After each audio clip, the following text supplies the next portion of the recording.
3 years You can't ago, escape Octavia this. Blackwell dropped I to her won't knees give in in. red dust Then and pressed suffer. both hands against her husband's chest. The mind beam had crushed him from the waist down.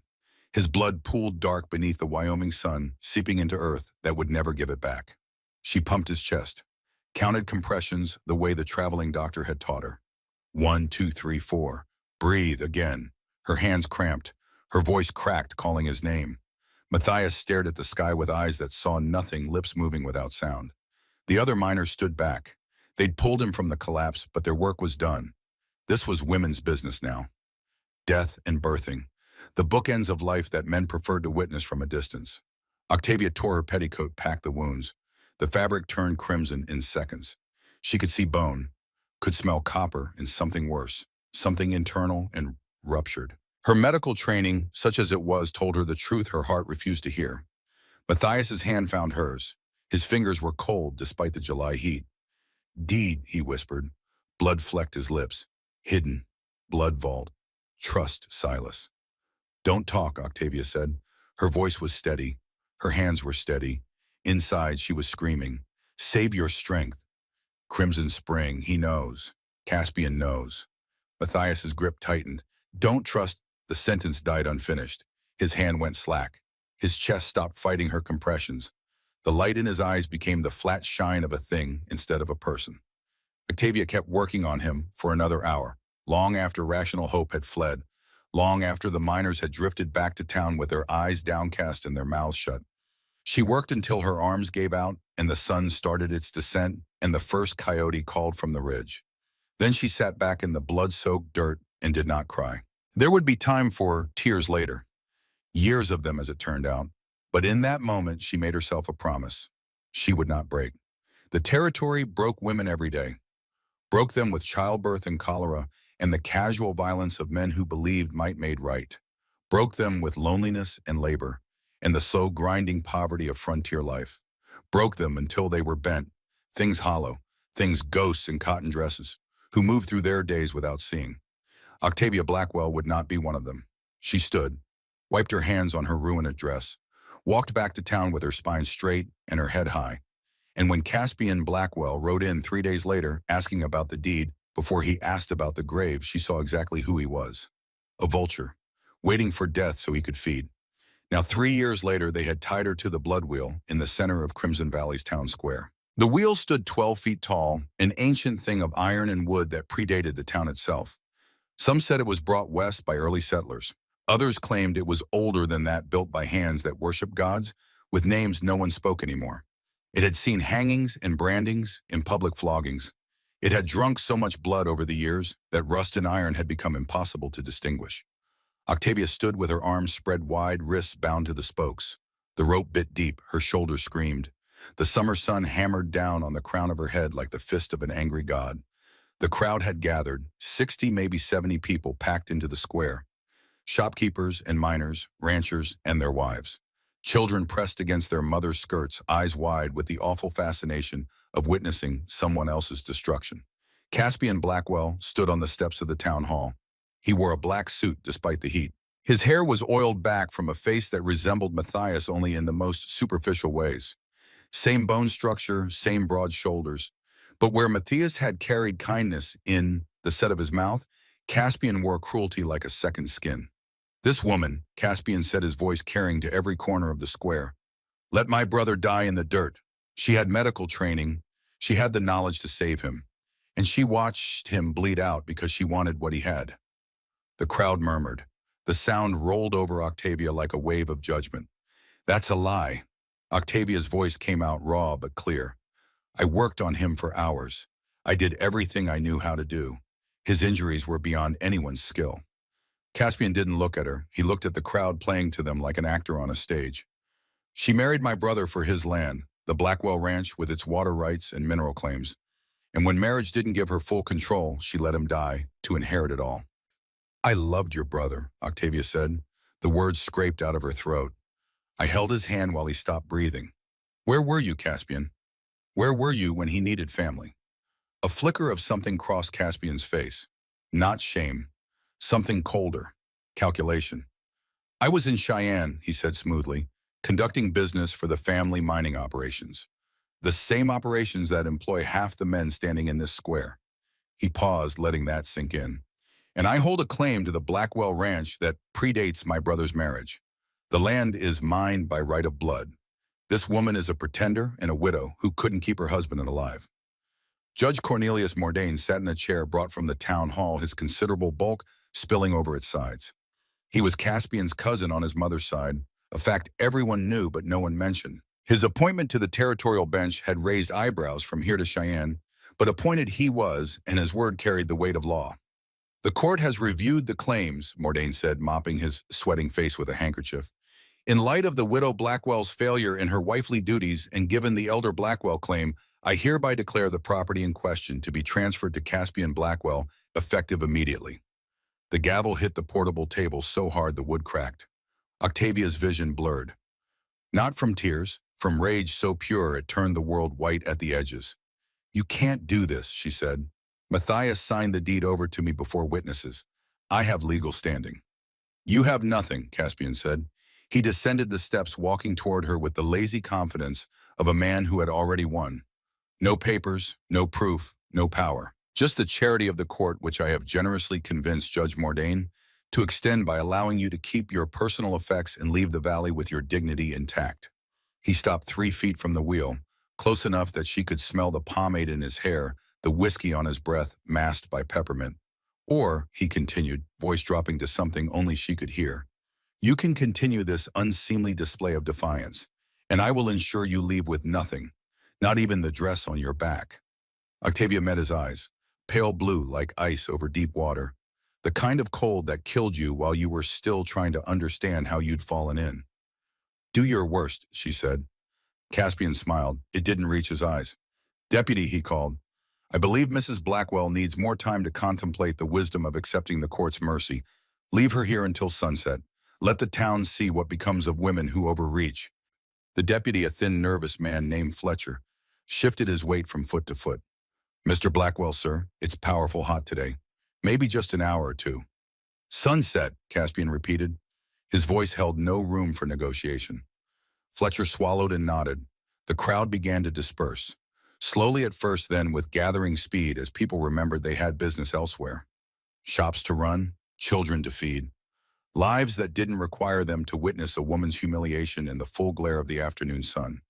Octavia watched them go, recognized every face. The baker's wife who'd bought herbs from her when her daughter had the croup. The school teacher who'd praised Octavia's way with wounded animals. The blacksmith who'd shot her horse and called her ma'am and acted like she was a person worth respecting. They all looked away. Her father stood at the back of the square. Aldous Blackwell, gray-haired and bent at the shoulders, wearing the same brown coat he'd worn to her wedding. He stared at a fixed point somewhere beyond the wheel, beyond the town, beyond the conversation entirely. Pa, Octavia called. Her voice cracked on the word. Pa, tell them. You were there when Matthias signed the deed. You witnessed it. Aldous' jaw worked. Once. Twice. His hands clenched and unclenched at his sides. Then he turned and walked into the general store without a word. The pain in Octavia's chest had nothing to do with the rope cutting into her wrists. She'd seen that silence before. The night her mother died of fever, delirious, and calling for water. Aldous had sat in his chair and said nothing for 3 days. He was a man built for retreat, a man who'd spent his whole life choosing comfort over courage, safety over truth. Octavia had spent years pretending that wasn't who he was, pretending that somewhere inside him lived the father she'd needed, strong and steady, and willing to fight for her when the world turned ugly. She stopped pretending now. The sun climbed higher. Sweat ran down her spine, soaked through the cotton dress that was already grimy from 3 days of wear.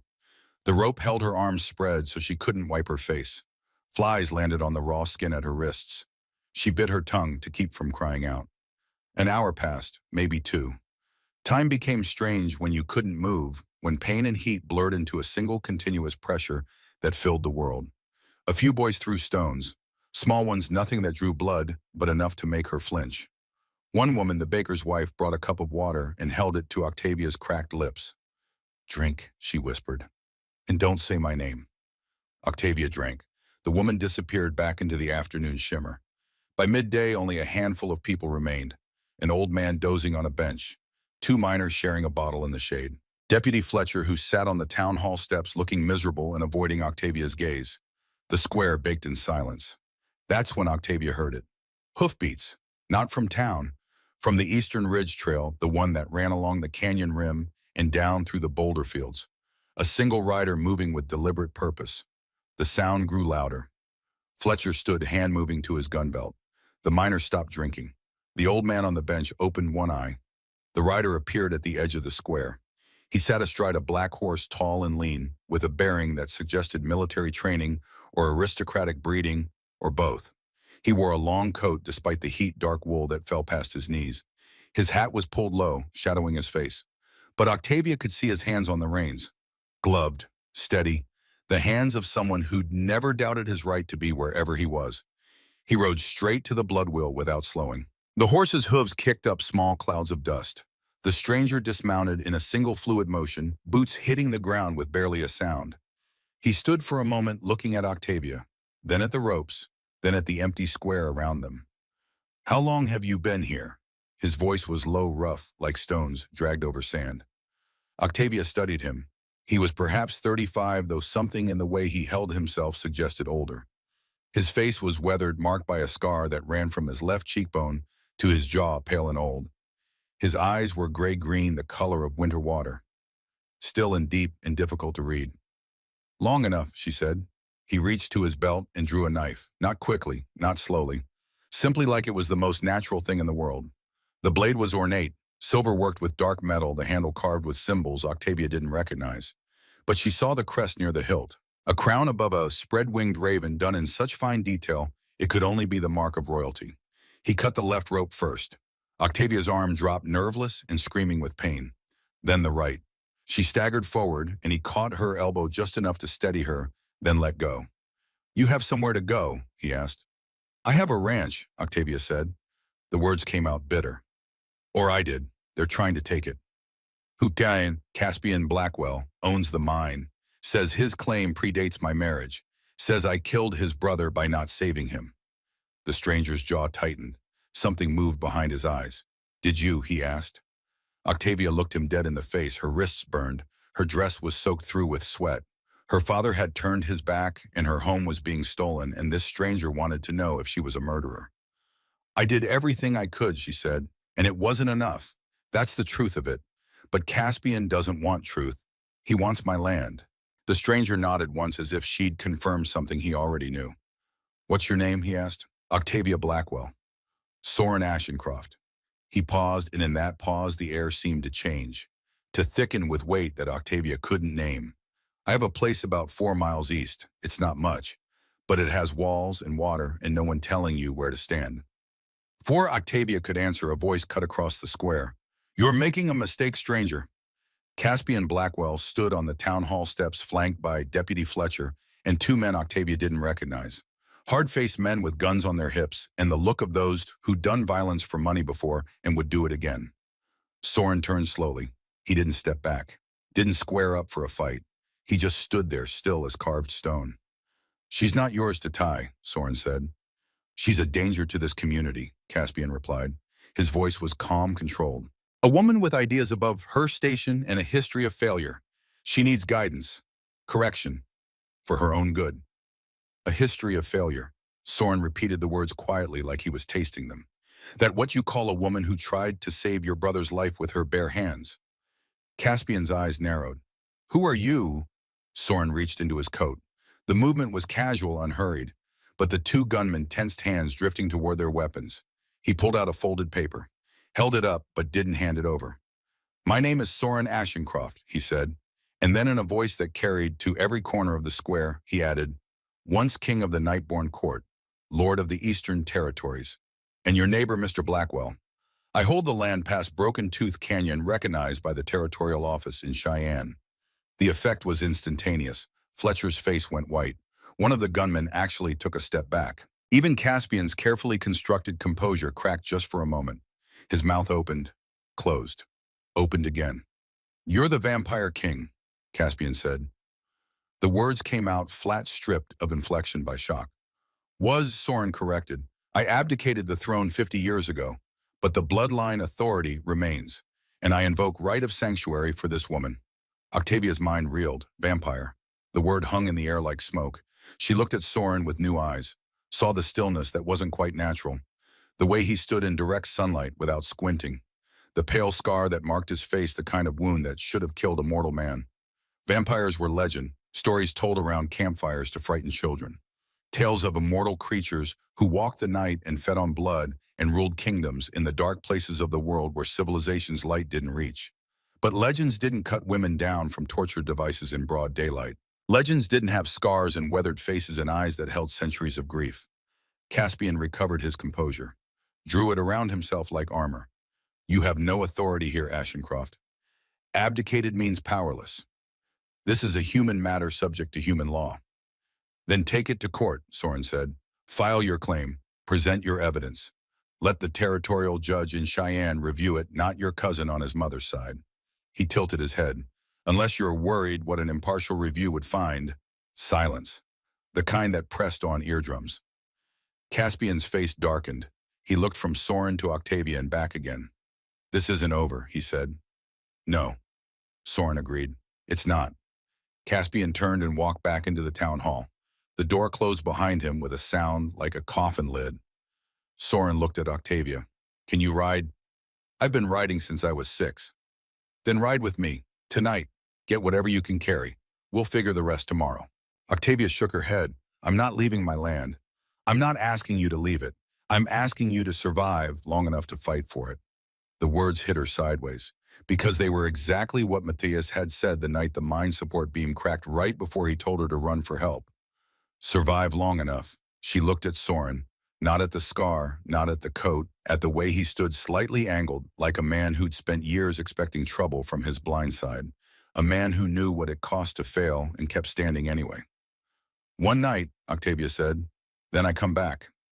Fair enough, a voice called from across the square. Octavia turned to see Delphine Crane walking toward them. The older woman moved with the careful dignity of someone who'd lived 6 decades and buried 2 husbands and learned to carry grief without letting it break her stride. Delphine ran the Copper Rose, the largest saloon in Crimson Valley. She was 62 years old with silver-streaked hair and eyes that missed nothing. She'd been there the night they brought Matthias out of the mine, had watched Octavia work on him until her hands cramped and her voice gave out. You eat before you ride, Delphine said. It wasn't a request. Come to the back of the Rose. I've got stew that'll put iron in your blood. Octavia almost smiled. Almost. Thank you, Delphine. The older woman put a hand on Octavia's shoulder.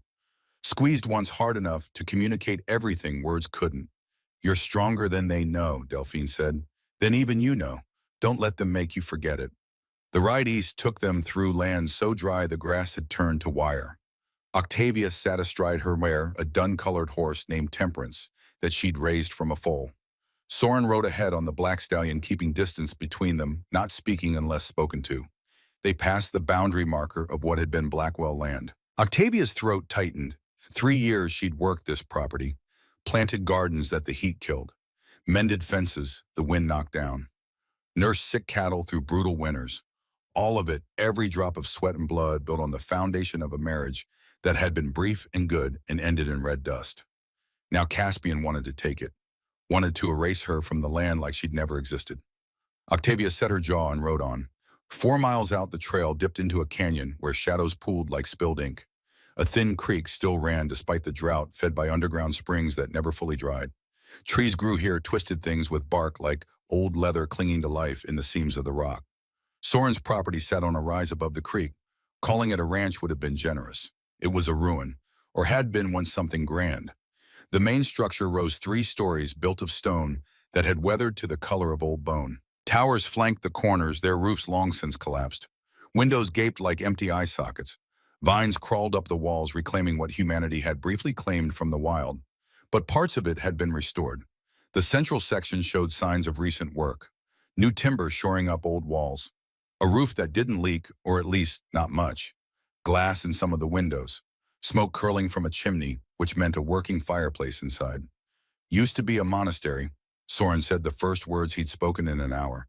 Built by monks who came west before there was a west to come to.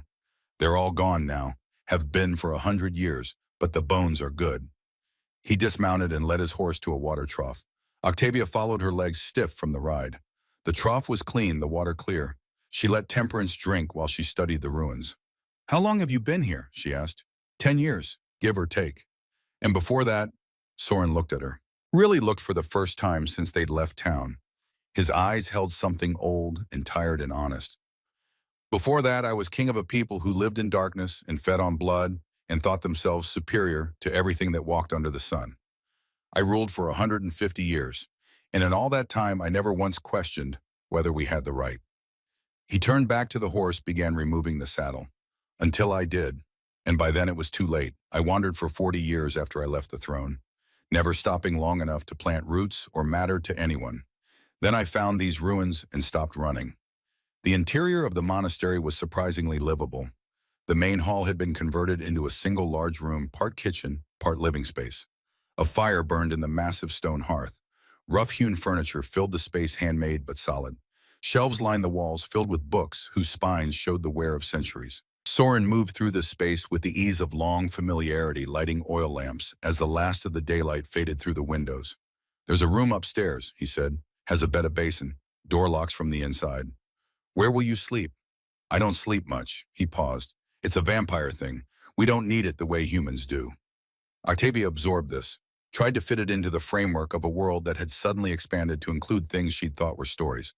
"Delphine packed food," she said, pulling the wrapped bundle from her saddlebag. "More than I can eat alone." They ate in silence. Bread and cheese and the stew Delphine had insisted on sending still warm in its tin container. Soren ate like a man who'd forgotten food could be more than fuel.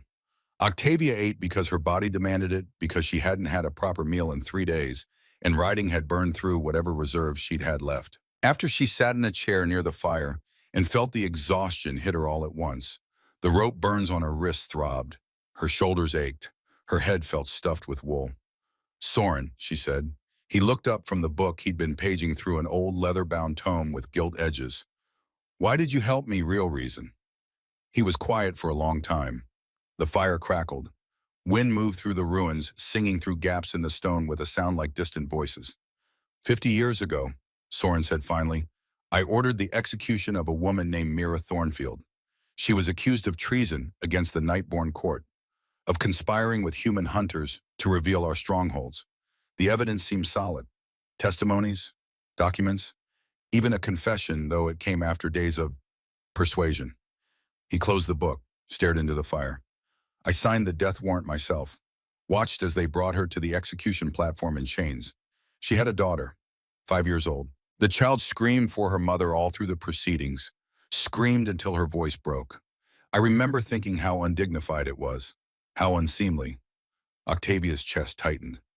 2 weeks later, we discovered the truth. Mira was innocent, framed by a rival faction within the court who wanted to eliminate her family line. The confession had been tortured out of her, the documents forged, the testimonies bought. Soren's hands curled into fists on his knees. "I went to her daughter, tried to apologize, tried to explain that I'd been deceived, that I'd thought I was serving justice. Do you know what she said to me?" Octavia shook her head. "She said, 'You're the king, you're supposed to know.' She was 5 years old and she understood something I'd spent a century and a half refusing to see. That power without wisdom is just violence with a crown." He stood, walked to the window, stared out at the darkening canyon. "I abdicated the next day, left the court, the throne, everything. Came west and kept coming until I found a place far enough from what I'd been that I couldn't hurt anyone else with my certainty." "And today," Octavia asked, "when you saw me tied to that wheel, I saw Mira, saw her daughter, saw every person I'd failed because I believed power made me right." He turned to face her. "I can't undo what I did, can't bring Mira back or give her daughter the mother I took. But I could cut you down, could stand between you and a man who thinks his greed is justice. So I did."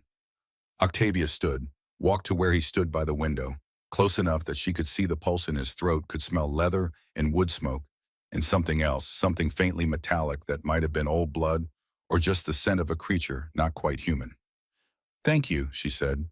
"Don't thank me yet. This isn't over. Caspian wanted to stop because I embarrassed him in front of the town. He'll come back harder, angrier. And next time, he won't rely on rope and public shame." "I know." Octavia looked down at her wrists, at the angry red marks that circled them like bracelets. "But I have something now I didn't have this morning." "What's that?" "Time and an ally." She met his eyes. That's more than most widows get.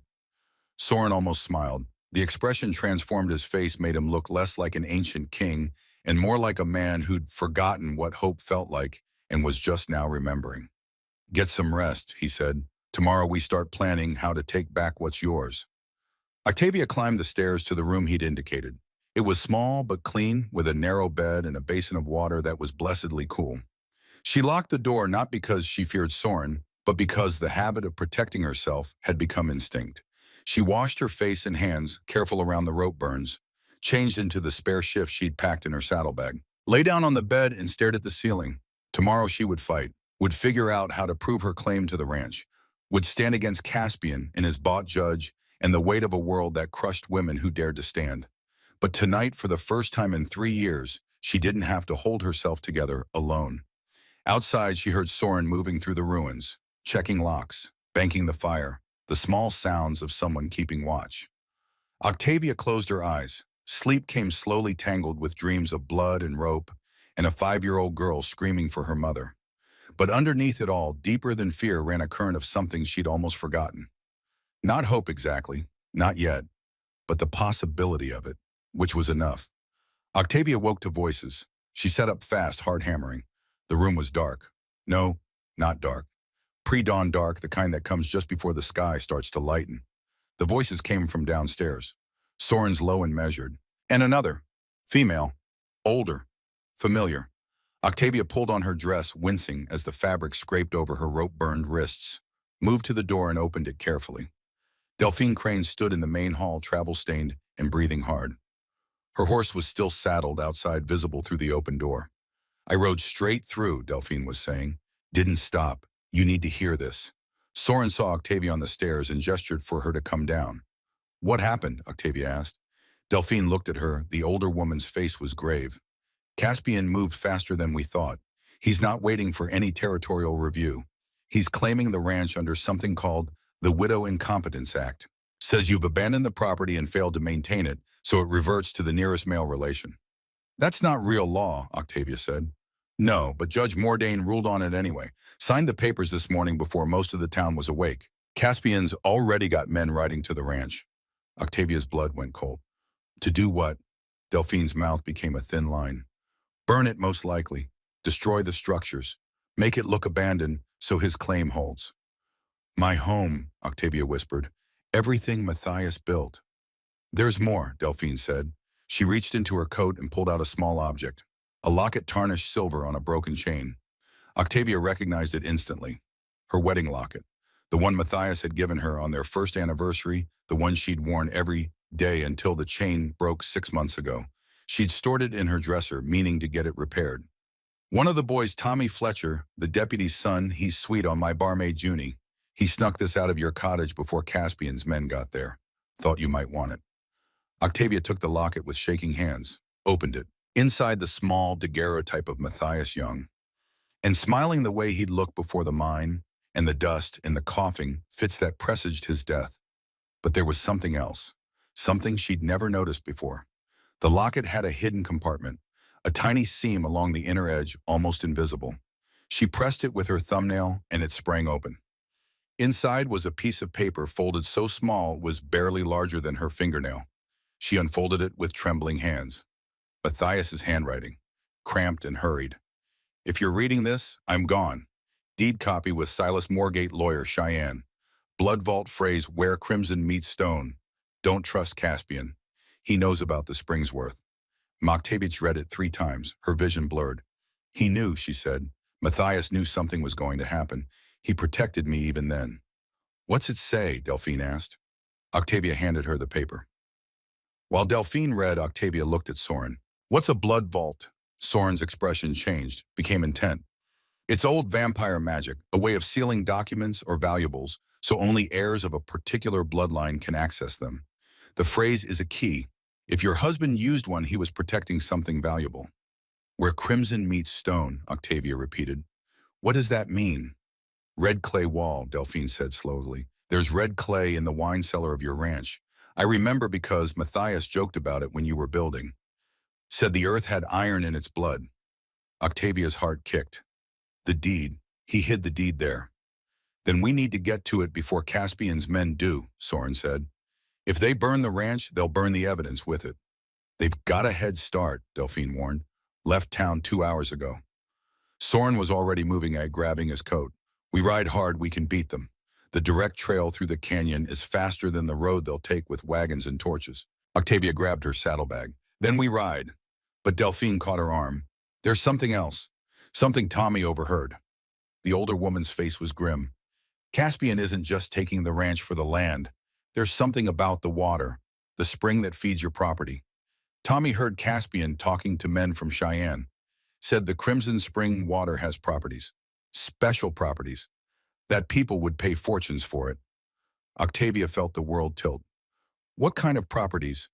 Healing or life extension. I don't know the details. But Caspian's been testing it, selling it to wealthy buyers back east. And your land is the only place it flows from. Soren's face went still. Crimson Spring. I've heard legends, thought they were myths. Water touched by ancient magic filtered through veins of copper and iron until it carries properties that can extend human life by decades.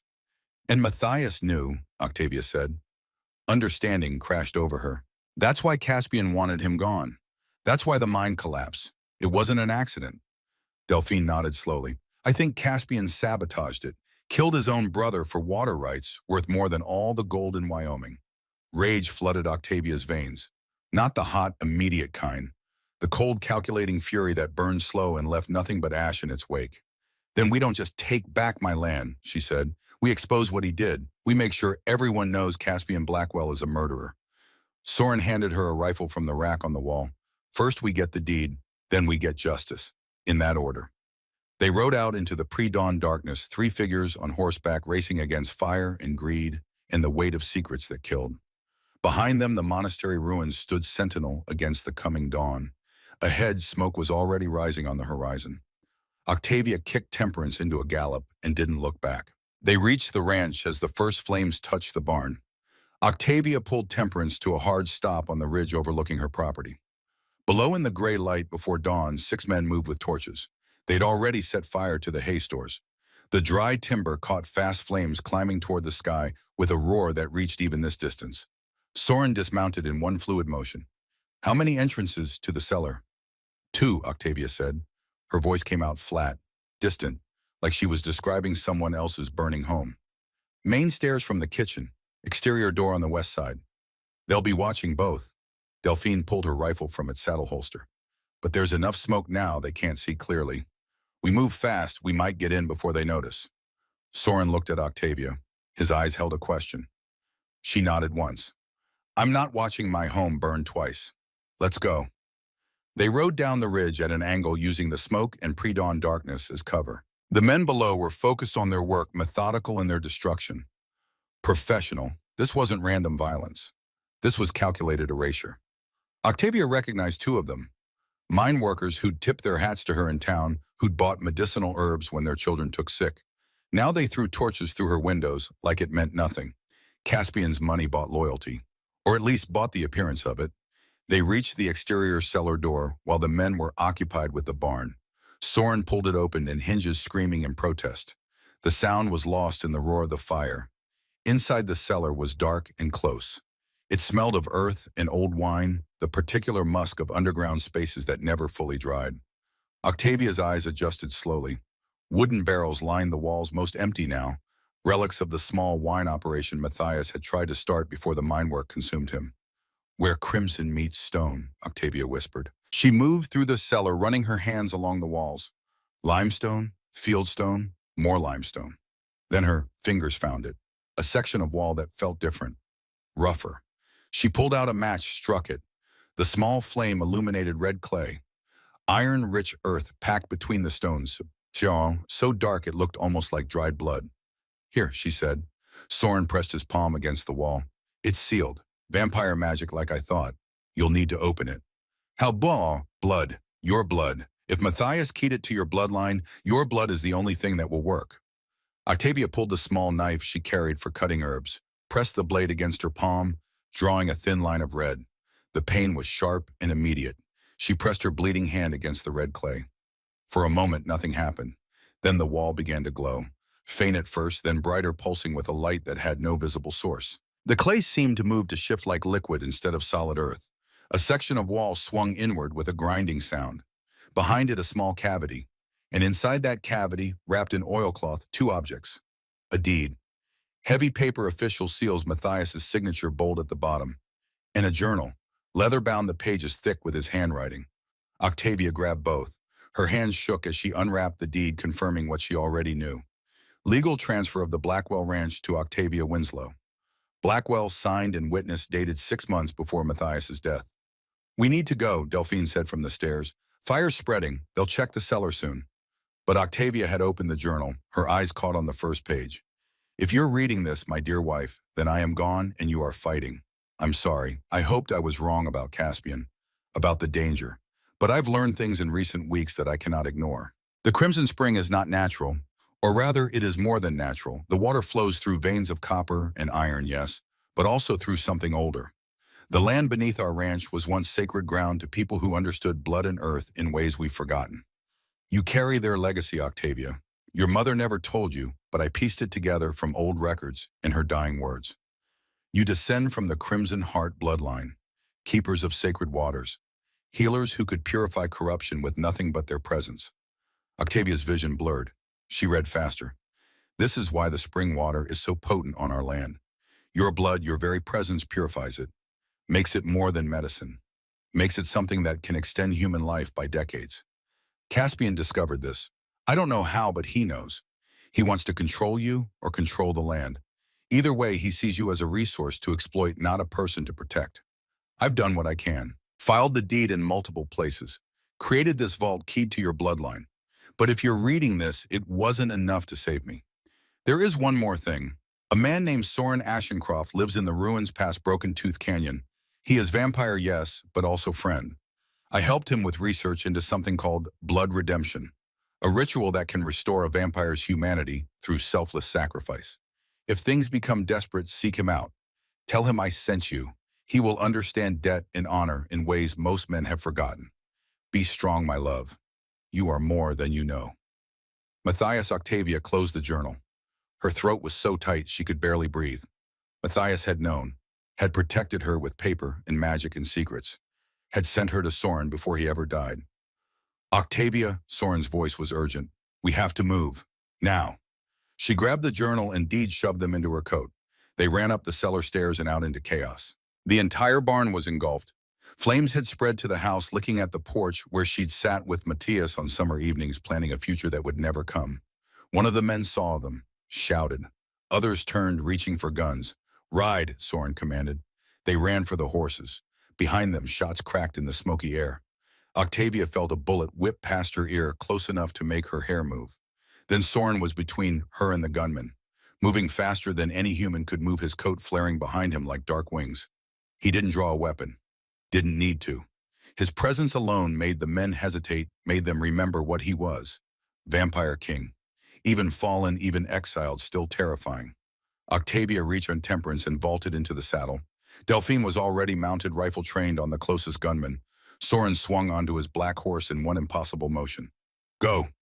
They rode north toward the canyon, toward safety. Behind them, Octavia's home burned. The only physical proof of her marriage, her life with Matthias, consumed by fire and greed. But she had the deed, had the journal, had the truth, and she would make Caspian answer for every flame. The women's circle met in the back room of the Copper Rose 3 nights later.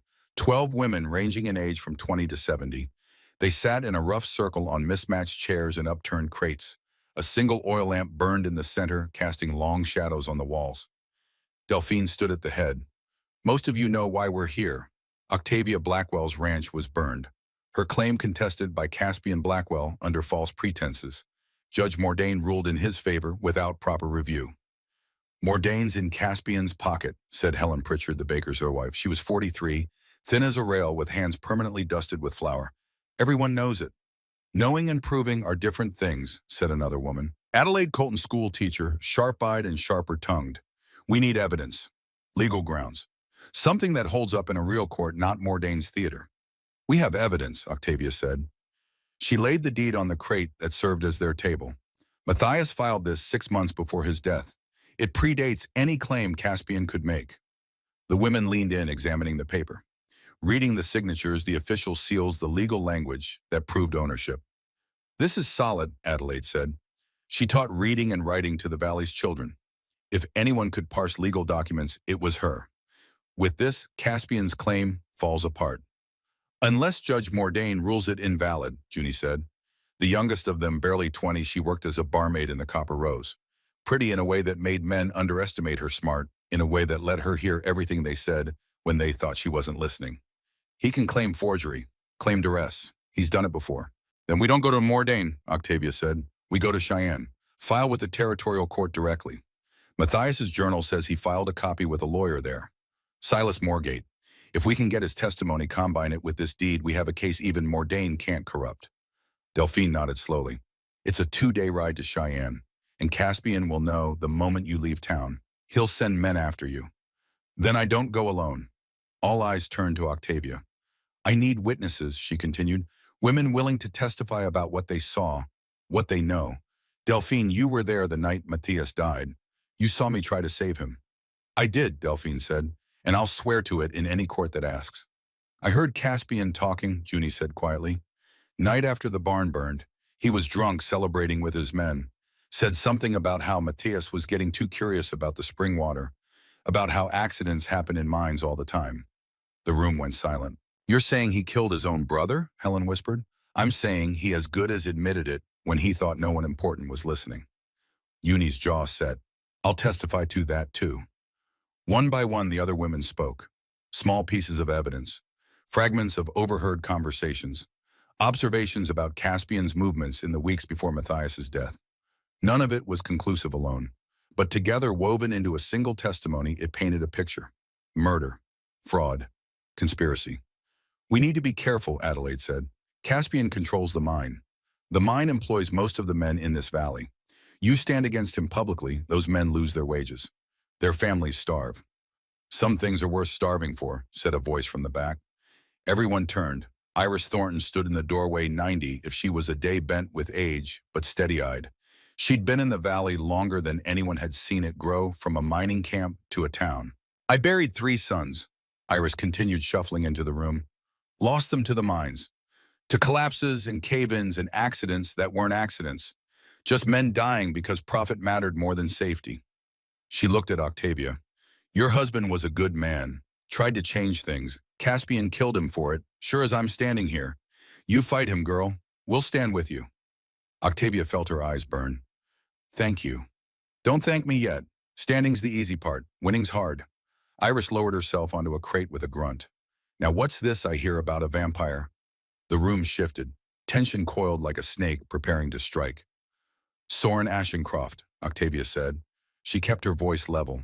He's helping me. Gave me sanctuary when I had nowhere else to go. He's the fallen king, Helen said. Not accusatory, just stating fact. Vampire royalty. There are stories about what he did in the East, the executions, the bloodshed. There are also stories about why he walked away from the throne, Octavia replied. About the innocent woman he killed and the guilt that's haunted him for 50 years. About a man seeking redemption. Vampires don't seek redemption, someone muttered. They seek blood. Soren saved my life, Octavia said. The words came out sharper than intended. He cut me down when this entire town watched me suffer and did nothing. He's given me shelter and asked for nothing in return. Whatever he was, he's trying to be better. That's more than I can say for most men I know. Delphine held up a hand. Ladies, the question isn't whether we trust Soren Ashencroft. The question is whether we trust Octavia's judgment. I've known this girl since she married Matthias, watched her tend the sick birth babies, sit vigil with the dying. She's got a good heart and a sharp mind. If she says the vampire is on our side, I'm inclined to believe her. Junie nodded. He hasn't hurt anyone since he got here. And honestly, having a vampire king on our side might be the only thing keeping Caspian from just shooting Octavia and being done with it. Politics, Adelaide said thoughtfully. Vampires have their own laws, their own courts. If Soren's involved, Caspian can't just eliminate Octavia without risking vampire attention. It's insurance. Iris cackled. Never thought I'd see the day we'd be using vampires as insurance. But these are strange times. The tension broke. Not entirely, but enough. The women began planning in earnest. Who would go to Cheyenne, who would stay, and gather more evidence how they'd communicate without Caspian's men intercepting messages. Octavia listened and felt something she hadn't felt in 3 years. Hope, real and fragile and dangerous. She left for Cheyenne 2 days later, just before dawn. Soren rode with her. Delphine stayed behind, coordinating the women and keeping watch on Caspian's movements. Junie would ride to neighboring towns, spreading word of what was happening in Crimson Valley, building public pressure. The trail to Cheyenne ran through high country, pine forests that smelled of resin and rain, mountain meadows where wildflowers bloomed in defiance of the drought. It was beautiful in a way that made Octavia's chest ache. Matthias had wanted to bring her here, had promised that one day when the ranch was stable and the mines less demanding, they'd take a week and just ride. See the mountains, sleep under stars. Be young together while they still could. That future was ash now, burned with the barn and the house and the life she'd tried to build. But maybe she thought maybe there could be a different future. Not the one she'd planned, but one worth living anyway. They rode in comfortable silence for the first few hours. Then the trail narrowed, forcing them to ride single file. Soren led, picking the path with the easy confidence of someone who'd ridden these mountains before. "When were you last in Cheyenne?" Octavia asked. "5 years ago. Needed supplies that couldn't be found in smaller towns. Books mostly, and blood." Octavia had wondered about that. "You said you don't hurt humans. How do you—" "Feed," Soren glanced back at her. "Animal blood mostly. Deer, elk, sometimes cattle if I can buy them from ranchers who don't ask questions. It's not as sustaining as human blood, Anamon, but it's enough." "Do you miss it, human blood?" He was quiet for a long moment. "Every day. The way an addict misses whatever poison they've sworn off. The craving never fully goes away. You just learn to live with it." "That sounds lonely." "It is, but loneliness is better than becoming the monster I was." They made camp that night in a clearing beside a creek. Soren built a fire while Octavia tended the horses. They ate jerky and hardtack washed down with cold creek water. The fire crackled. Stars wheeled overhead, so many they looked like scattered salt. Octavia sat on her bedroll and felt the exhaustion of the day settle into her bones. "Can I ask you something?" she said. Soren looked up from the stick he was whittling. "Always." "Why blood redemption?" Matthias wrote that he helped you research it, but what is it exactly? Soren set down the stick and knife, stared into the fire. "It's an old ritual, older than the Nightborn court, older than most vampire kingdoms. The belief is that a vampire who performs an act of pure self-sacrifice, who willingly gives their life to save another, can be restored to humanity. The curse lifts. The immortality ends. You become human again. You die. Not necessarily. The ritual requires selfless sacrifice, but if the sacrifice succeeds, if the person you're saving lives, then you're reborn as human. Mortal. You age and die like everyone else, but you're free of the thirst, free of the darkness." Octavia absorbed this. "And you want that to be mortal?" "I've wanted it for 50 years, ever since I realized what I'd become in the name of power. But the ritual is specific. It can't be staged, can't be planned. It has to be real sacrifice in the moment, driven by love or honor or something greater than self-preservation." "So you've been waiting, hoping for an opportunity?" "Yes, and starting to believe it would never come." He looked at her across the fire. "Then I saw you tied to that wheel." The words hung between them, heavy with implication. Octavia's heart kicked. "Soren, I'm not asking for anything," he said quickly. "I helped you because it was right, because you deserved help. Whatever happens after that's separate. I just wanted you to know that meeting you, helping you, it's given me something I thought I'd lost." "What's that? Purpose?" They sat in silence after that. But it wasn't uncomfortable. It was the silence of two people who understood each other, who'd both lost things they couldn't get back and were trying to figure out how to keep living anyway. Later, lying in her bedroll with the fire burned down to embers, Octavia stared at the stars and thought about Matthias, about the journal entry where he'd sent her to Soren. Had he known? Had he guessed that his widow and the vampire might find in each other something like salvation? She touched the locket at her throat. Matthias's face looked back at her from the daguerreotype frozen in time, forever young. "I loved you," she whispered to the darkness. "I still do. But I think maybe love doesn't end just because the person does. Maybe it changes, grows room for something new." The stars offered no answer, but Octavia felt something shift in her chest, not guilt, not betrayal, permission. From herself, if not from Matthias's ghost, to keep living, to keep feeling, to let someone else in, even if that someone was impossible in every way that mattered. They reached Cheyenne on the afternoon of the second day. The territorial capital sprawled across the plains like an ambitious promise, larger than Crimson Valley by orders of magnitude, with actual paved streets and buildings that rose 3 stories tall. The railroad had reached it 5 years ago, and the city had exploded with growth, progress, civilization, law that supposedly meant something. Octavia prayed that was true. They found Silas Morgate's office on Cary Avenue above a hardware store. The stairs were narrow and dark. At the top, a door with frosted glass and peeling paint. The words Silas Morgate, attorney at law, were barely visible through the grime. Octavia knocked. Silence. Then shuffling footsteps. The door cracked open. Silas Morgate looked like he was dying, 70 if he was a day thin as parchment, with skin the color of old wax. His eyes were clouded with cataracts. His hands trembled. He wore a stained waistcoat and no jacket sleeves rolled up past bony elbows. Yes, his voice was a rasp like gravel dragged over metal. Mr. Morgate, my name is Octavia Blackwell. My husband was Matthias Blackwell. He filed documents with you before his death. Recognition flickered behind the clouded eyes. Mrs. Blackwell, yes, I've been expecting you. He opened the door wider. Come in, quickly, before someone sees. The office was chaos. Papers stacked on every surface. Books piled in precarious towers. Dust thick enough to write encoding everything. It smelled of old tobacco and older grief. Silas locked the door behind them, drew the curtains across the single grimy window. Forgive the precautions, he said, but Caspian Blackwell's reach extends farther than Crimson Valley. Octavia's stomach dropped. He came here 2 weeks ago, sent men rather, offered money first, a great deal of it for any documents relating to the Blackwell estate. When I refused, they made threats. Silas lowered himself into a chair with the careful movements of a man whose bones hurt. I'm dying, Mrs. Blackwell. Consumption. The doctors give me 3 months, perhaps 4. I have no family, no reason to fear death, but I do fear dying without setting things right.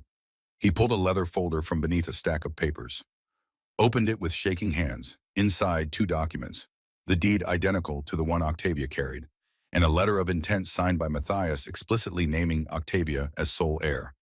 Your husband came to me a year before his death, Silas said. He was worried, said his brother had become fixated on the ranch on the water rights, said he feared what would happen if anything happened to him. So we filed these documents with the territorial court, official and binding. Octavia felt tears prick her eyes. He knew. Even then, he loved you very much. That was clear. Silas began coughing, a wet, rattling sound that went on too long. When he finally stopped, there was blood on the handkerchief he pressed to his lips. I will testify to all of this in court.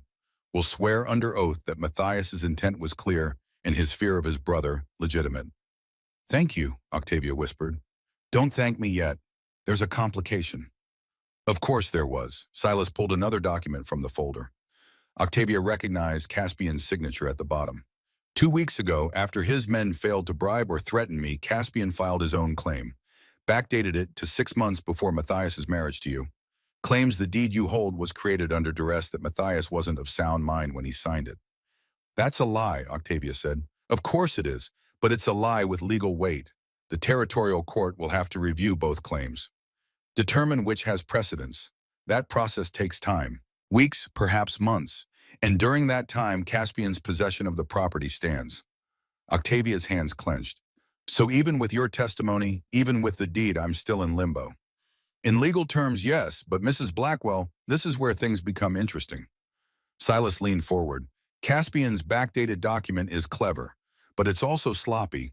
The notary seal is wrong, too new. The paper is the right age, but the ink isn't.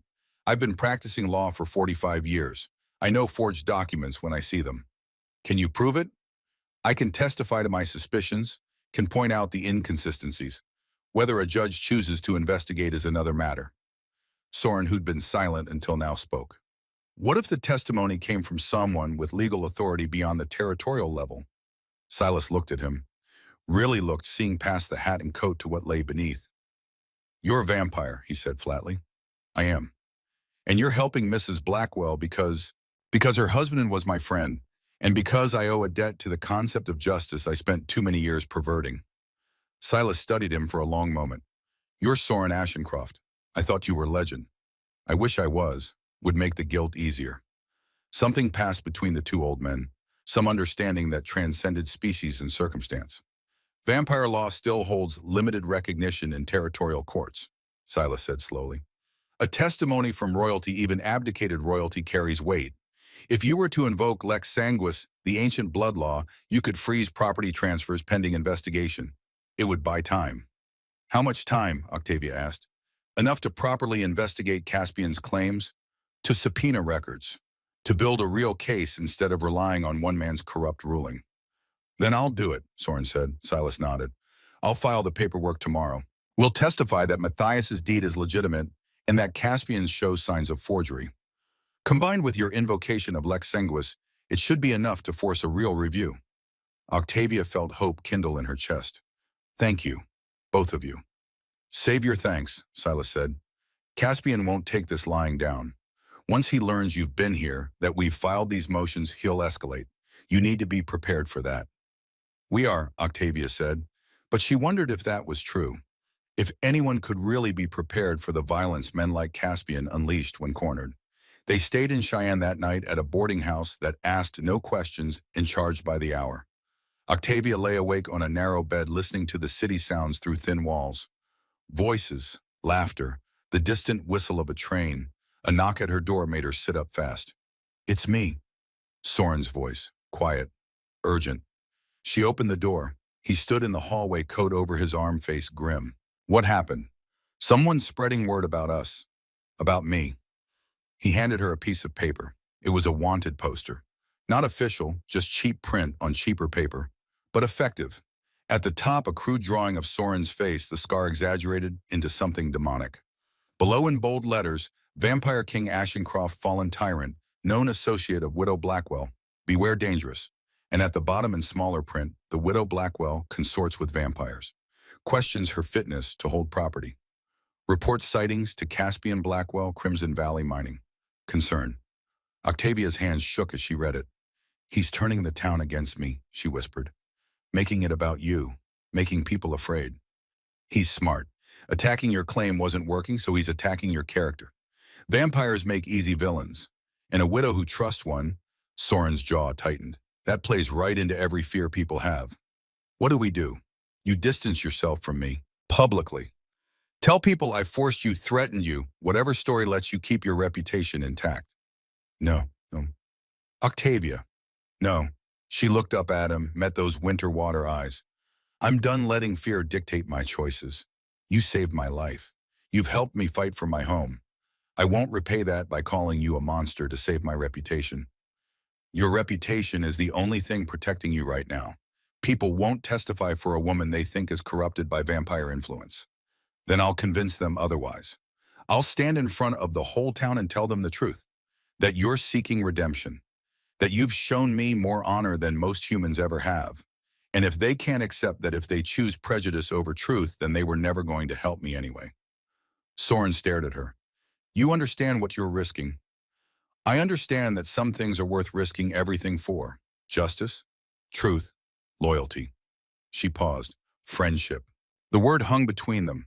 Not quite right, not quite enough, but safer than the alternatives, than the words that were building in Octavia's chest like pressure in a sealed bottle.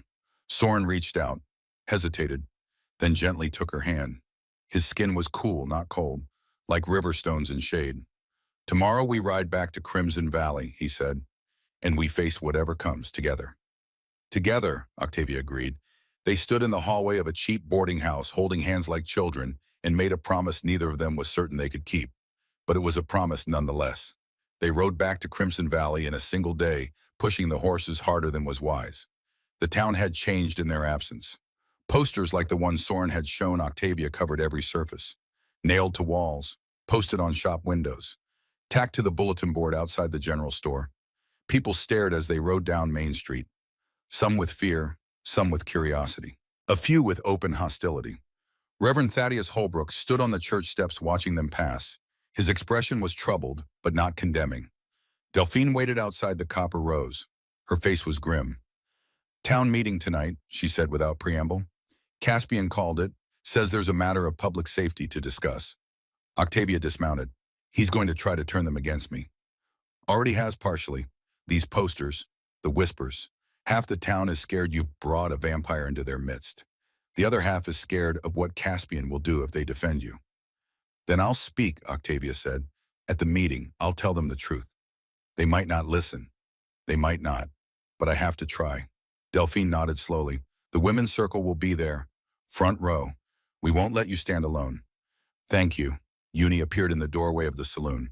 Octavia, there's something you should see. Inside, spread across a table, were documents. Papers Junie had carefully copied from Caspian's office when he was too drunk to notice her slipping away from his table.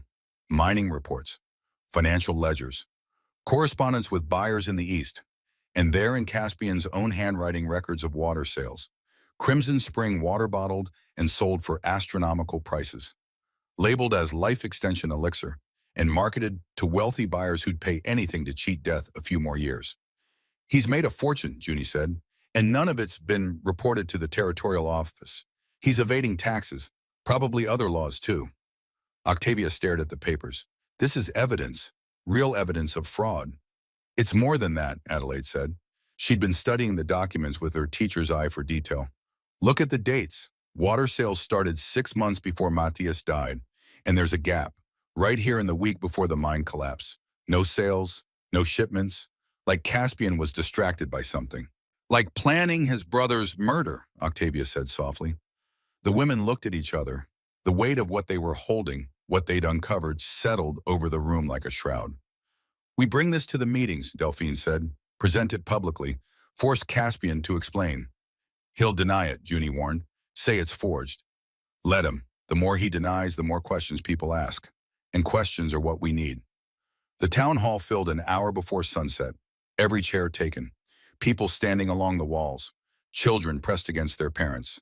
The air thick with tension and summer heat. Caspian sat at the head table, calm and composed in a fresh suit. Judge Mordain beside him, sweating and nervous. 2 gunmen at the door, ostensibly for security. Octavia walked in with Soren at her side. The room went silent. Every eye turned. The women's circle occupied the entire front row. 12 women dressed in their best backs, straight hands folded. A wall of feminine resolve. Octavia took a seat among them. Soren stood at the back, hat in hand, visible but not threatening. Caspian stood. Thank you all for coming. We have urgent business to discuss. It's come to my attention that Octavia Blackwell has been consorting with a vampire, specifically with Soren Ashencroft, the former vampire king, a creature responsible for untold deaths in the Eastern Territories. Murmurs rippled through the crowd. This raises serious questions about Mrs. Blackwell's judgment, her fitness to hold property, her place in our community. Octavia stood. May I speak? Caspian's eyes narrowed. This isn't a trial, Mrs. Blackwell. It's a community discussion. Then let the community hear from me. He couldn't refuse without looking tyrannical. He gestured for her to proceed. Octavia walked to the front of the room, turned to face the crowd, saw her father in the back hunched and avoiding her gaze, saw the baker's wife Helen nodding encouragement, saw fear and curiosity and prejudice all mixed together.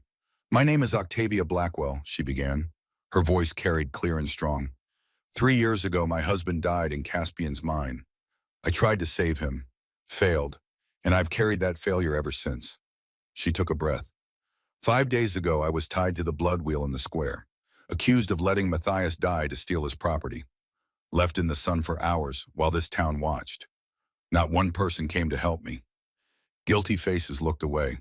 Then a stranger rode into town, cut me free, offered me sanctuary. That stranger was Soren Ashencroft. Yes, he's vampire. Yes, he was once a king. But he's also a man who saw injustice and couldn't walk away from it. He's a monster, someone shouted from the back.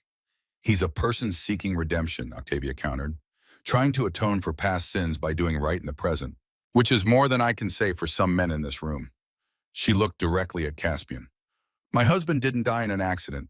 The mine collapse was sabotage. Caspian killed his own brother to steal land and water rights. And I have proof. The room exploded, voices overlapping, chairs scraping. Caspian on his feet, face red. That's slander, he roared. Delphine stood, handed Octavia the documents Junie had stolen. Octavia held them up. These are financial records. Water sales from the Crimson Spring. Sales Caspian never reported. Profits he hid, and they start 6 months before my husband died. She began reading. dates, amounts, buyer names. The crowd's murmur grew louder. Matthias discovered what you were doing, Octavia said to Caspian. Discovered you were selling our water for your profit. He confronted you, and you killed him for it. I did no such thing, Caspian's voice cracked. Those documents are forgeries planted by this woman and her vampire accomplice. Then explain the dates, Adelaide called out. Explain why sales stopped the week before Matthias died. Explain why they resumed the week after. Caspian's mouth worked. No sound came out. Reverend Holbrook stood. I believe these allegations warrant investigation. Proper investigation. By authorities beyond Crimson Valley. Murmurs of agreement. Caspian saw control slipping. Saw his carefully constructed narrative unraveling. Soren Ashencroft hasn't tricked anyone, Octavia said. He's been honest about what he is, about his past, about his desire to be better. Can you say the same? Silence. Caspian looked around the room, saw doubt on faces that used to show deference, saw questions replacing fear. He walked out. The gunman followed. Judge Mordain stayed seated, looking small and lost.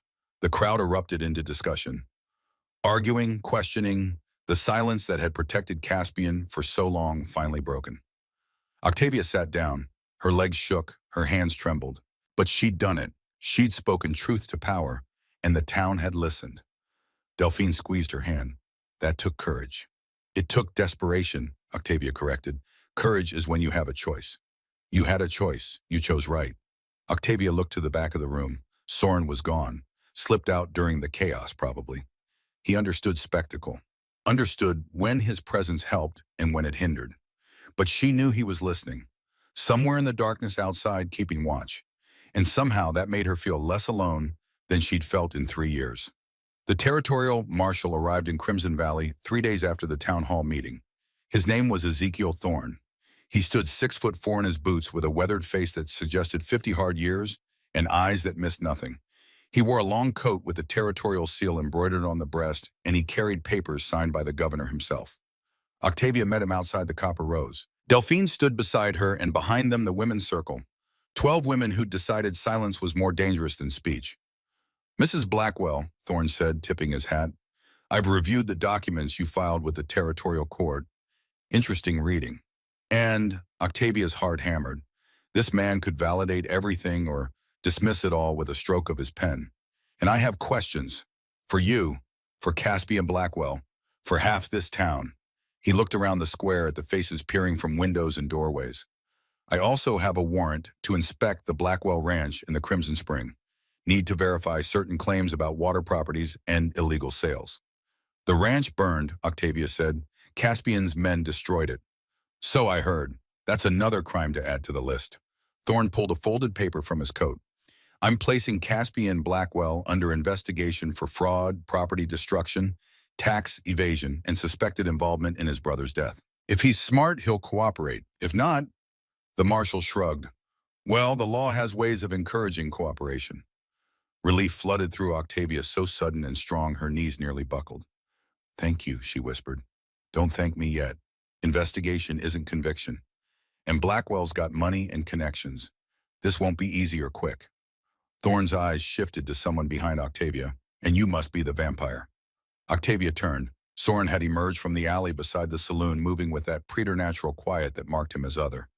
Soren Ashencroft, he said, not offering his hand. Smart. Some men wouldn't shake with vampires, and forcing the issue created awkwardness nobody needed. Thorne studied him. You invoked Lex Sanguis to freeze the property transfer. Bold move. Necessary move. Maybe, but it's complicated matters considerably.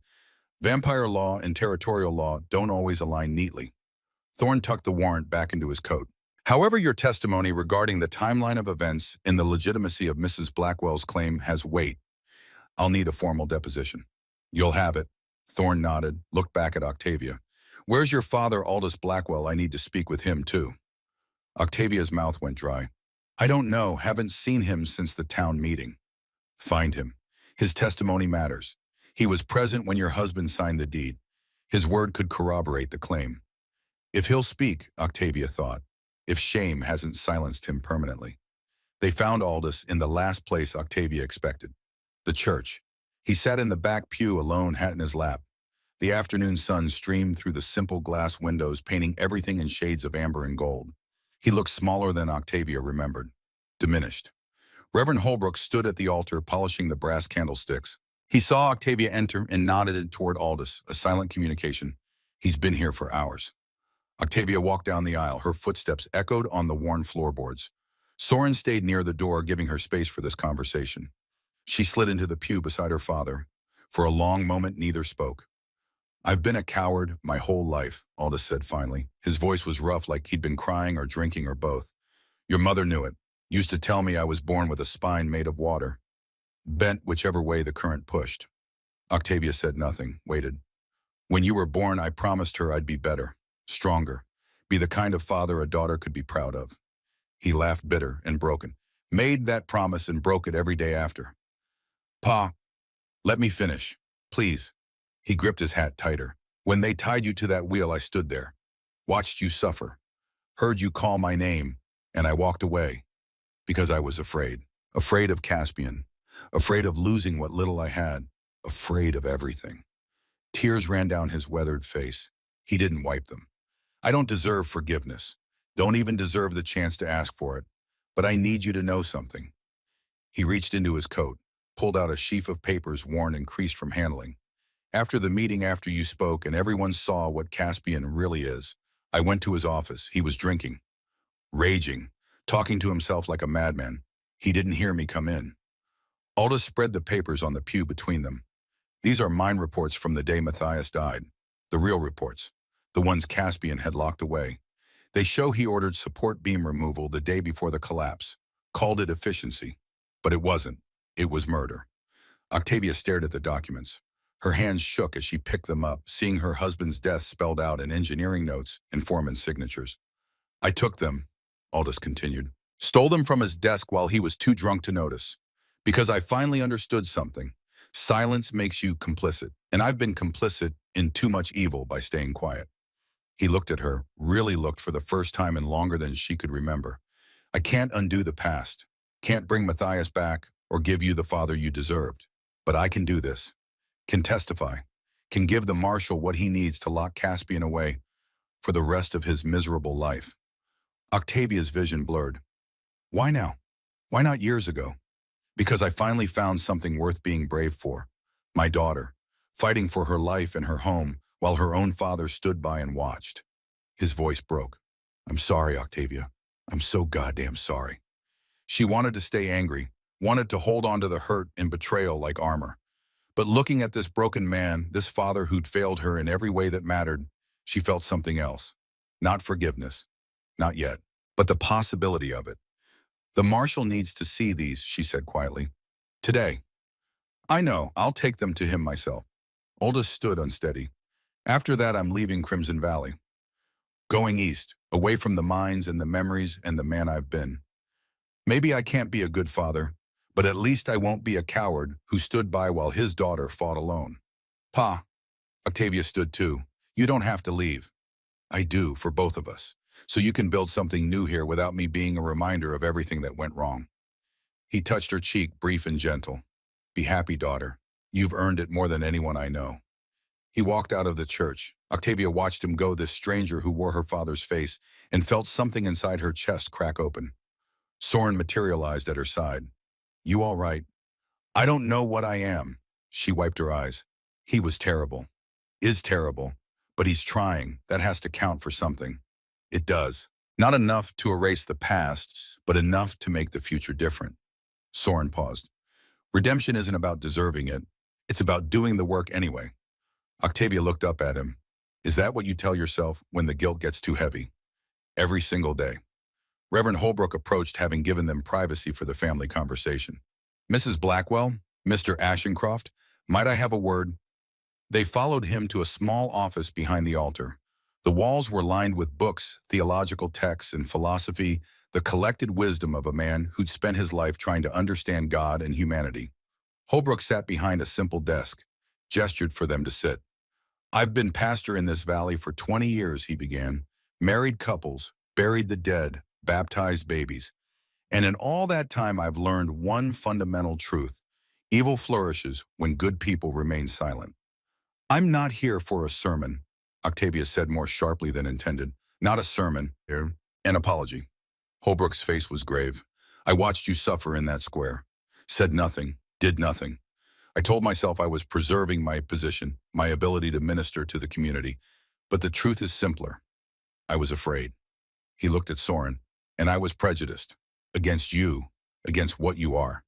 I preached love and acceptance from this pulpit while harboring hatred in my heart for creatures I'd never met, only feared. Soren's expression was unreadable. Your prejudice isn't unique, Reverend. No, but that doesn't make it right.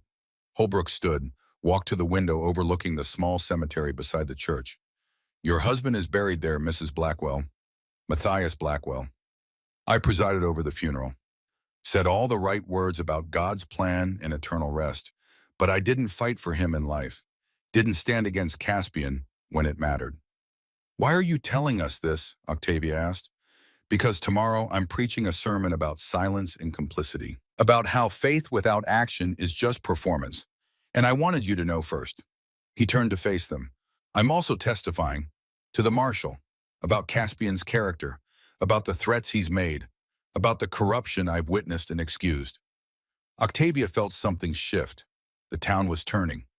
Slowly, person by person, people were finding the courage to speak. Thank you, she said. Don't thank me. I'm merely doing what I should have done years ago. Holbrook looked at Soren.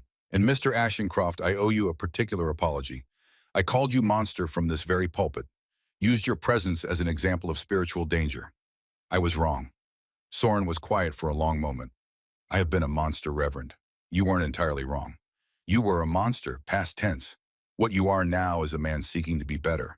That's the definition of grace. And if I can't extend grace to someone actively pursuing redemption, then everything I preach is hollow. Something passed between the two men. Understanding, respect. The world is changing, Holbrook continued. Has to change. The old ways, the silence and complicity and prejudice, they're dying. People like you, Mrs. Blackwell, you're forcing that change, making it impossible for us to look away. He smiled, tired but genuine. It's uncomfortable, painful, but necessary. They left the church as the sun began its descent. The sky turned copper and gold bleeding light across the valley like a promise. People are complicated, Octavia said. Yes, Soren agreed. But maybe that's the point. Nothing simple is worth saving. Caspian came for her 2 nights later. Octavia was staying at the Copper Rose in a room Delphine had prepared. Safer than the ruins, more defensible. The women's circle took turns keeping watch.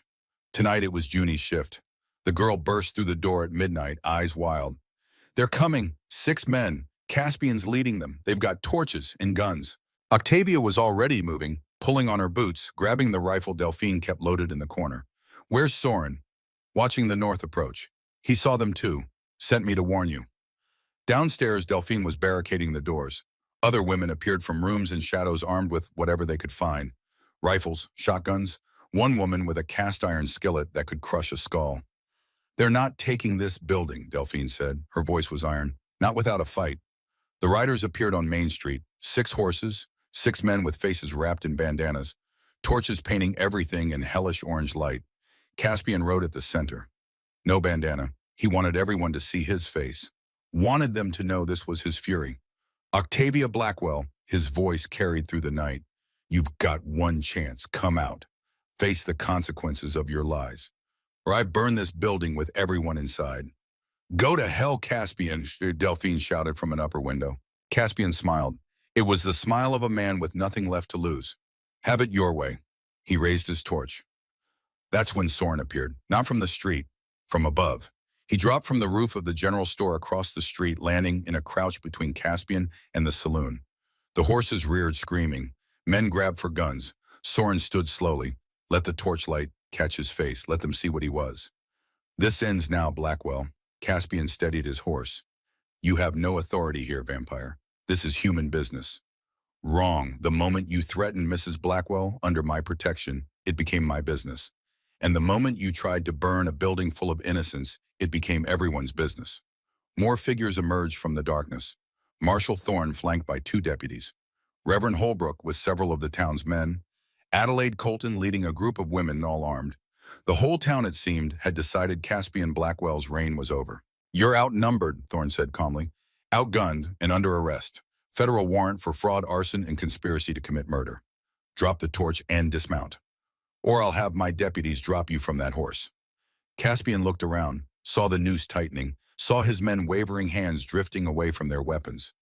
This is my town, he said, but the words lacked conviction. Was your town, Thorne corrected.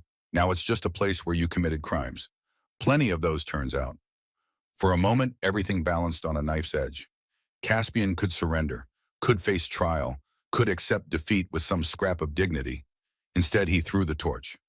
It arced through the air, trailing sparks, landed on the porch of the Copper Rose. Wood that had been baking under the summer sun for months caught immediately. Women screamed, men rushed forward with buckets. Chaos erupted. Caspian drew his pistol, aimed at Octavia visible in the upstairs window. Soren moved, faster than the eye could track. One moment standing in the street, the next between Caspian and his target. The gunshot cracked like thunder. Soren staggered, fell to one knee. Silver bullet, Octavia thought distantly. The one thing that could kill a vampire. No, she was running, down the stairs through the smoke, into the street. Delphine grabbed for her but missed. Octavia dropped beside Soren. He was bleeding. Not the normal red of human blood. Something darker. Viscous. The blood of something ancient and not quite alive. I'm fine, he gasped. But he wasn't. The silver was spreading through his system, burning him from the inside. Caspian raised his gun again, aimed at Octavia's head. A shot rang out, not from Caspian, from behind him. The mine owner jerked, looked down at the red stain spreading across his chest, looked up at Aldous Blackwell, standing at the edge of the street with a smoking rifle. That's for Matthias, Aldous said. Caspian fell from his horse, hit the ground hard, gasped once, twice. His men scattered, throwing down weapons, raising hands in surrender. Marshal Thorne was already moving, securing the scene. Reverend Holbrook and others fought the fire, dousing it before it could spread. But Octavia saw none of it. She held Soren, watching him die. Don't, she whispered. Please, don't leave me. Silver bullet, in the heart. There's no surviving this. His breathing was labored. Each word cost him. I'm sorry. Wanted more time. Wanted to see you win. You helped me win. You stood when no one else would. Then my debt is paid. After 50 years, finally paid. He smiled, blood on his teeth. Mira can rest now, her daughter. They can rest. Octavia's mind raced. Blood redemption. The ritual. Matthias's journal had described it. Selfless sacrifice to save another. This was it. This was the moment. Your blood, she said. You need my blood for the ritual. No, too dangerous. You don't know what it costs. I know exactly what it costs. 20 years of my life. Matthias wrote it all down. The Crimson Heart bloodline. The price, everything. She pulled her knife. And I'm paying it willingly. Octavia, you gave your life for mine. The ritual requires selfless sacrifice. You've done that. Now let me complete it. Let me save you the way you saved me. Delphine appeared beside them, understanding immediately. Do it, quickly. He doesn't have much time. Octavia cut her palm, the same palm she'd used to open the blood vault, pressed it against the wound in Soren's chest. Nothing happened. Then everything happened. Light exploded from the point of contact. Not fire, not magic. Something purer. It flooded through Soren, through Octavia, binding them in ways that transcended flesh and blood. Octavia felt her years pouring out, not painfully, more like water flowing from a vessel. 20 years of her future given freely to a man who'd lived 200 in darkness. The light intensified. Soren arched, gasping. His skin began to warm, the deathly pallor fading, the wound in his chest closing, pushing out the silver bullet with a wet sound. Then as suddenly as it began, it stopped. Silence.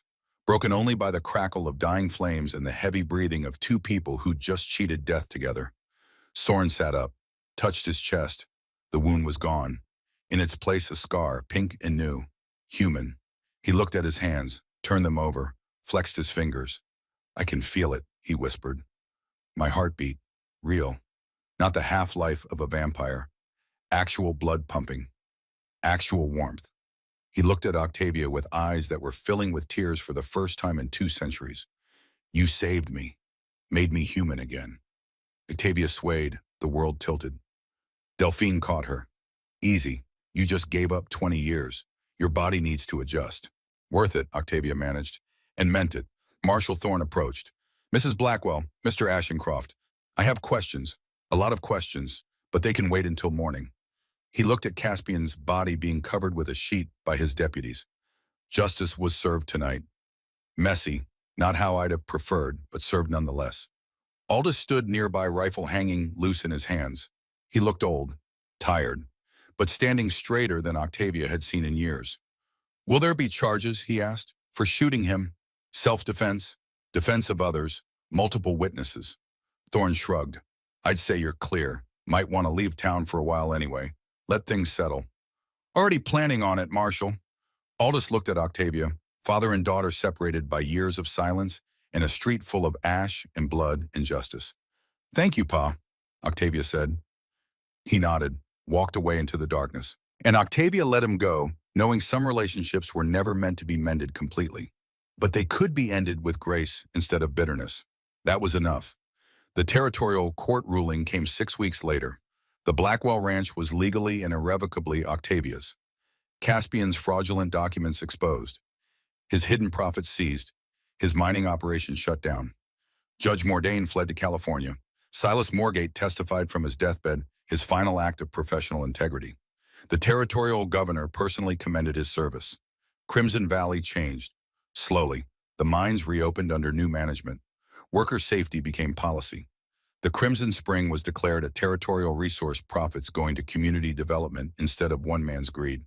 The women's circle became permanent, meeting weekly, supporting each other, making sure what happened to Octavia never happened to another woman in silence. They rebuilt the ranch that fall. The whole town came. Men with lumber and shame they tried to work off through labor. Women with food and organization. Delphine supervised. Adelaide drew plans. Uni kept accounts. Reverend Holbrook blessed the foundation and hauled beams. In 3 months, a new house stood where the old one had burned. Smaller, simpler, but solid. Octavia stood on the porch the day they finished, looking out at land she'd fought for, bled for, nearly died for. Soren stood beside her. He'd aged slightly since the ritual, tiny lines at the corners of his eyes, a strand of silver in his dark hair. Mortal changes, beautiful changes. Marry me, Octavia said. The words surprised her as much as him. But once spoken, they felt right. Soren turned to face her fully. Are you certain I'm not Matthias and can never be him? I don't want you to be Matthias. I want you to be Soren, the man who cut me down, who stood with me, who gave his life for mine and let me give mine for his. She squeezed his hand. I loved Matthias. Still do. But he's gone. And I'm here. We're here, and I want to build a life with you. Then yes, Soren said. His voice was thick with emotion. Yes, I'll marry you, gladly. They married in the spring. Reverend Holbrook officiated beneath an arch woven with wildflowers. The whole town came. Delphine stood as matron of honor. Junie was bridesmaid. In the back, Aldous watched with an expression of peace Octavia had never seen on his face. He'd traveled from Denver for this day, would leave again tomorrow. But for now, he was here. Octavia wore white cotton hand-sewn by the women's circle. Matthias's locket rested against her heart. Soren wore a new suit, dark and well-fitted. Do you, Octavia Blackwell, take this man to be your husband? I do. Do you, Soren Ashencroft, take this woman to be your wife? I do. Then by the power vested in me, I pronounce you husband and wife. They kissed, the crowd cheered, music started, dancing began.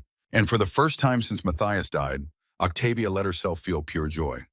That evening, as guests drifted home, Octavia and Soren stood on the porch of their new home.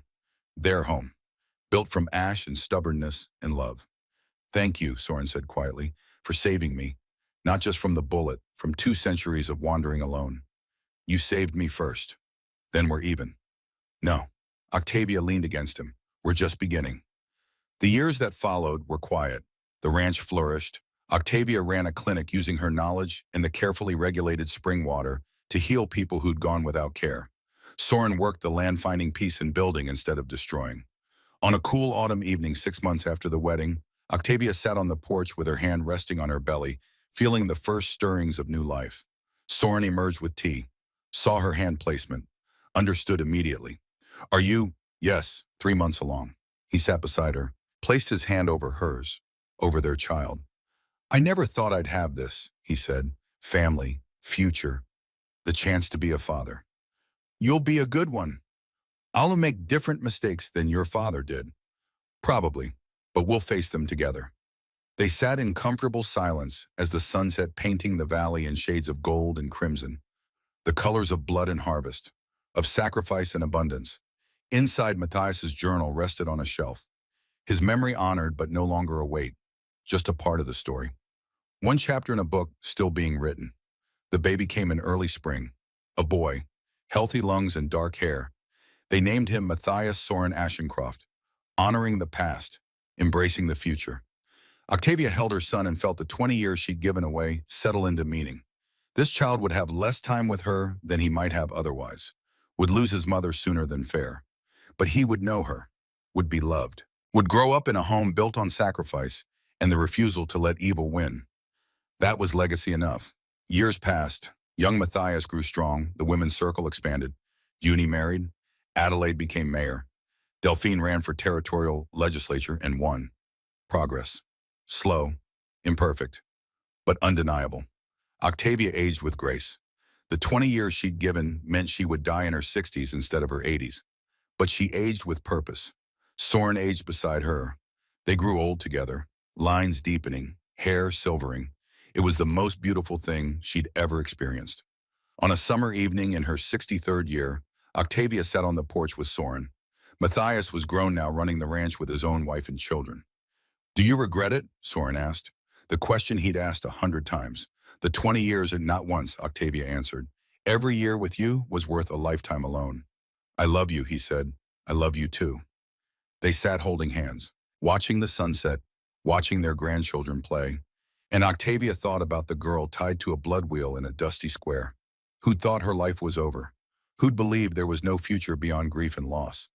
That girl couldn't have imagined this, couldn't have conceived of happiness rising from ash, of love growing in scorched earth, of redemption being possible for vampires and cowards and widows who'd lost everything. But it was. Octavia had learned that truth in blood and fire and stubbornness. Some things are worth fighting for, worth bleeding for, worth giving years of your life for. Love, justice, the right to exist on your own terms. These things don't come easy, don't come without cost, but they come. If you're brave enough to reach for them, if you're stubborn enough to refuse surrender, if you're human enough to believe that broken things can be mended, that lost things can be found, that even the darkest nights eventually yield to dawn. Octavia closed her eyes, leaned against her husband, listened to the laughter of children who would grow up in a world slightly better than the one she'd inherited. The rope burns on her wrists had long since faded, but the scars remained, faint silver lines, proof of where she'd been, what she'd survived. She wore them with pride, evidence of a life lived fully, fought for fiercely, defended with everything she had. They said a widow couldn't stand against the powerful. They said a vampire couldn't find redemption. They said the world didn't change for people like her. They were wrong. Octavia Blackwell had proven them wrong, and in doing so she'd become more than a survivor, more than a widow, more than a woman who'd lost everything and clawed it back. She'd become hope, and hope once planted was impossible to kill. It grew in the most unlikely places, in scorched earth and widows' hearts, in vampire kings seeking redemption and fathers finding courage decades too late. It grew because people like Octavia refused to let it die. The sun set over Crimson Valley, painting the sky in shades of blood and gold. Octavia opened her eyes, smiled at her husband, squeezed his hand. Tomorrow would bring new challenges, but tonight she had this: peace, love, family, a life worth living, a future worth fighting for. And that was everything.